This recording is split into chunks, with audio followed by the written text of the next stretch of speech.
भजले राम नाम सुखधाम।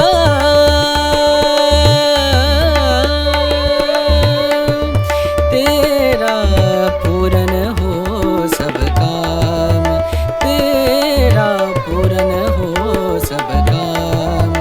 भजले राम नाम सुखधाम, भजले राम नाम।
आणि ह्या सोहळ्याचं औचित्य साधून या ठिकाणी ह्या आपल्या छोटेखानी कार्यक्रमाचा अध्यक्ष म्हणून मी श्री आपल्या गावचे पोलीस पाटील उद्धव माणिकरावजी पाटील यांना विनंती करतो की त्यांनी या कार्यक्रमाचा अध्यक्ष म्हणून पदभार स्वीकारावा. टाळ्या वाजवा. आणि तसेच या कार्यक्रमाचे उपाध्यक्ष म्हणून माजी सरपंच हरिभक्ती परायण ॲडव्होकेट रामदास शिवाजीराव सूर्यवंशी यांना मी विनंती करतो की त्यांनी उपाध्यक्ष म्हणून कार्यभार स्वीकारावा.